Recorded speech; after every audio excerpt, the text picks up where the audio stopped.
Welcome back. We are speaking with Dimitri Lascaris in Paris. He's at COP21.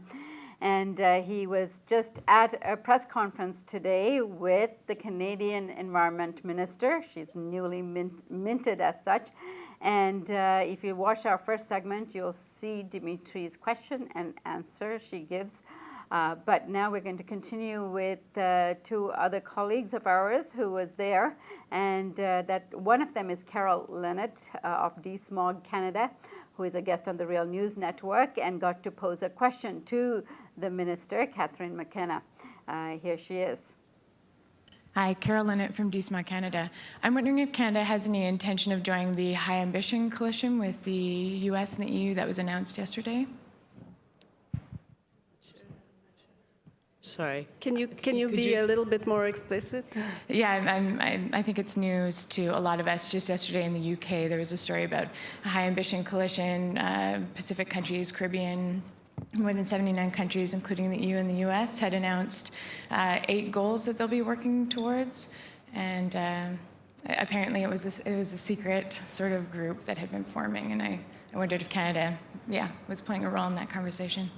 Well, I would need to find out more about it, so unfortunately I can't answer right now, but I can get back to you. And Dimitri, what did you make of that? It was quite an interesting answer. So some background here. Today, a coalition of countries, I suppose you could call it a coalition, it's not much of one, but which encompasses African nations and other developing nations. I think there's some 79 nations from the developing world in this coalition, and the EU, and critically here, the United States, announced with great fanfare that they had, and they constitute, by the way, over 100 countries, which would be more than a majority, which would be a majority of the 195 countries at the COP, that they have for 6 months in secret been working together to achieve a quote-unquote ambitious, a high ambition climate agreement. And I'm trying not to laugh here, I'm sorry, but their notion of a high ambition climate agreement is one that, as we've said repeatedly, does not include legally binding emission reduction targets. It doesn't include a legally binding temperature increase limit, whether at 1.5 or 2 degrees Celsius. It does not include a legally binding obligation on the part of the wealthy countries of this world to fund climate change adaptation, and renewable energy conversion in the developing world. The only really legally binding thing that the United States is willing to countenance is legally binding provisions with respect to transparency and verification. So this is the so-called high ambition coalition. Now, within that coalition, there are certainly countries that do have high ambitions, but if you're going to make the United States part of that coalition, you can't possibly have a high ambition coalition, given the stated limits of the U.S.'s position. So this announcement was made today, and they even went so far as to say, well, we timed the revelation that we have this coalition to make maximum effect, right when we reach the crunch time in the negotiations at COP21. And Carol Linnit asked a perfectly fair question to the Environment Minister of Canada. We all found out about this today. Is Canada, because the reports were not clear about this. I myself was wondering whether Canada was part of the coalition based upon these ambiguous reports. And it appears that Catherine McKenna doesn't even know of the existence of the coalition, even though its announcement, its existence was publicly announced today. So I think we can at least infer this much, that Canada is not part of that coalition. And I said, as I've tried to explain, it's a minimalist coalition. And so if Canada is not even part of that minimalist coalition, it's hard to believe that Canada is going to be taking the lead in terms of fighting the good fight against climate change. And Dimitri, you also noted that another good question came from Ashley Renders of Vice News Canada. Let's look at a clip of that question. Hi, Ashley Renders, Vice News Canada. I think a lot of Canadians are excited to see Canada endorsing the 1.5 degree warming ceiling and pushing for the inclusion of Indigenous rights in the text. But without even new emissions targets, a lot of people are wondering how this will play out on the ground, specifically in new policy around the oil sands, pipelines, and respecting Indigenous rights to say no to extraction on their lands. Could you say anything about how this will play out after the negotiations? Sure. So, I mean, obviously, this is really critical to have an international framework, and Canada, is playing a role here. But it also will play out. We're going to go home and then have to do a lot of hard work. We have, said that that we understand we need to be working with our Indigenous peoples. We will be working with our Indigenous peoples. We will be working with the provinces and territories, and we'll be sitting down and figuring out this Canadian framework.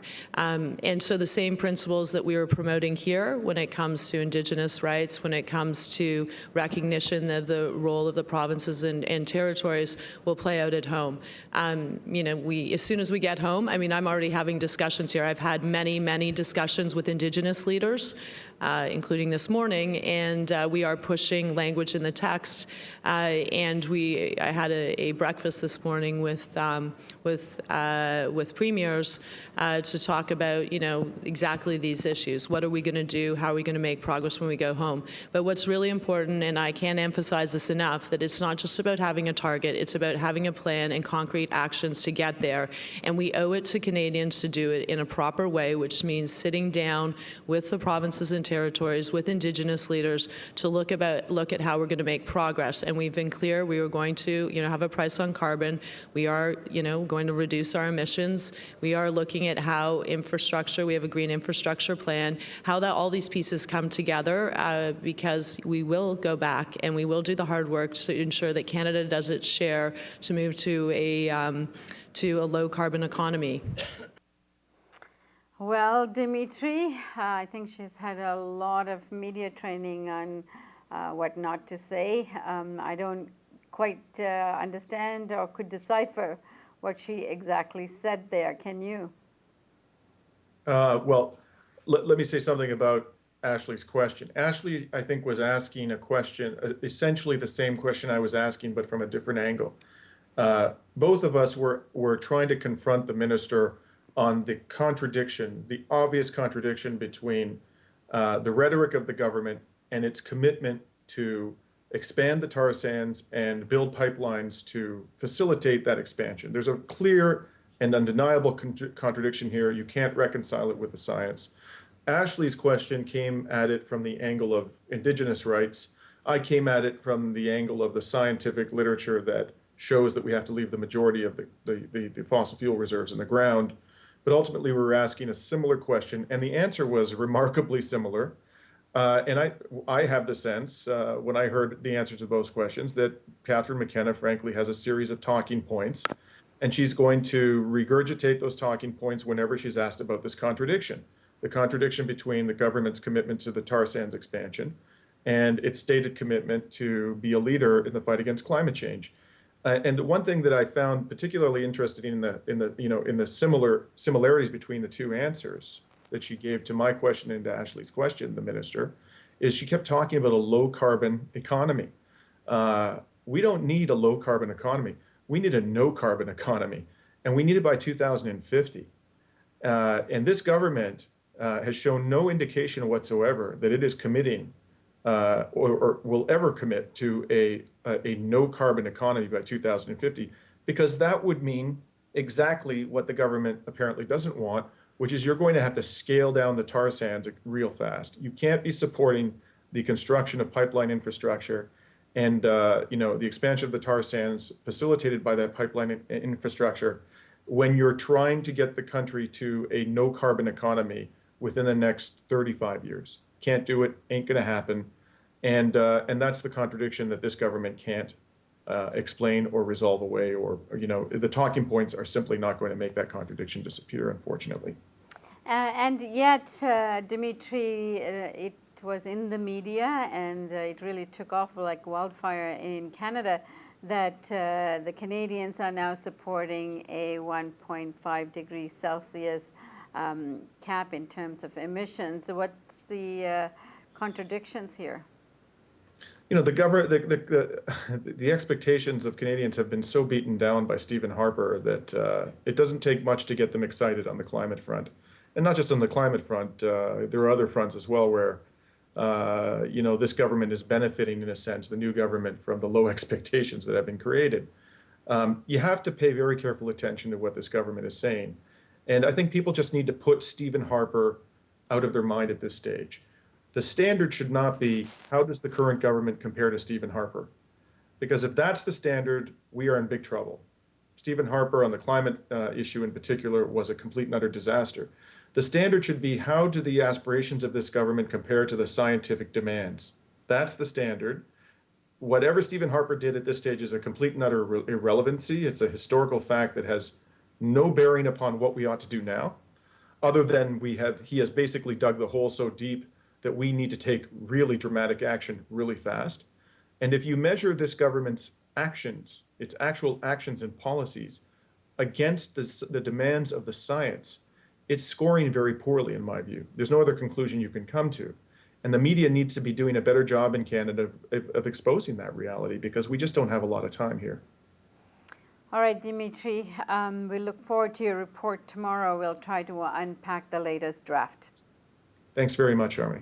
And thank you for joining us on the Real News Network.